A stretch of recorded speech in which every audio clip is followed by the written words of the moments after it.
दरड़ी staff अध्यक्ष महोदय, मैं आपसे अर्ज कर रहा था कि यह बात छानबीन के आधार पर कही जा सकती है कि किसने ज्यादती की, कहाँ की, विराम। यह बात सही है कि लूट करने और कराने का जो मामला था उसके अंदर मज़दूरों का इतना हाथ मुझे दिखाई नहीं दिया जितना कि और तत्वों का हाथ मुझे इसमें दिखाई देता है।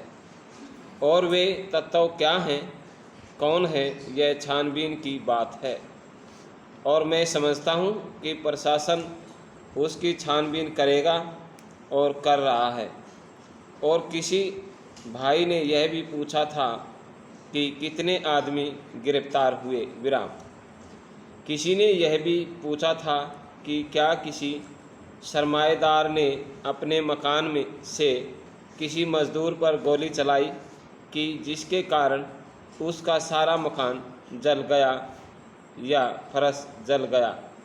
तो उसकी जो वास्तविक स्थिति है वह यह है कि कुछ लोगों ने उन्हें मकान बंद करके बाहर से, जहां ऊपर की छत पर बच्चे थे, दूसरी मंजिल पर औरतें थीं, उनको नीचे उतरने नहीं दिया, विराम।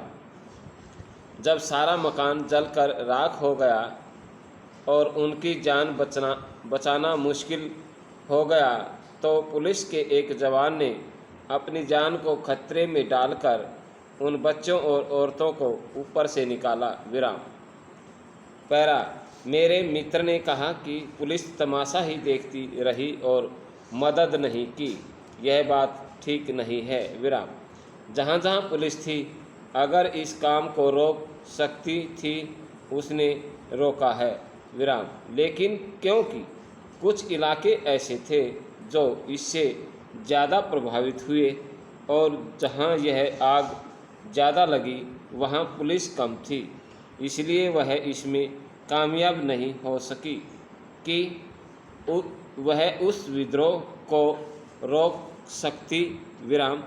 इस कांड के अंदर मज़दूर लोग बिल्कुल एक शांतिपूर्ण वातावरण में बाहर बैठे हुए थे और वे कोई इस किस्म का इरादा नहीं रखते थे कि हड़ताल से कोई उपद्रव हो, विराम।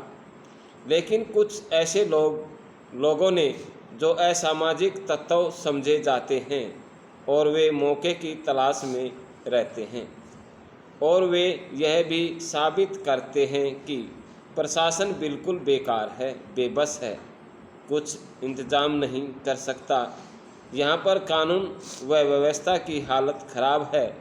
ऐसे तत्वों ने मज़दूरों की साइकिलों को तोड़ा और उनके तंबुओं को, जहाँ वे बैठे थे, उनको जला दिया और तरह तरह की हरकतें वहाँ की, विराम। समाप्त।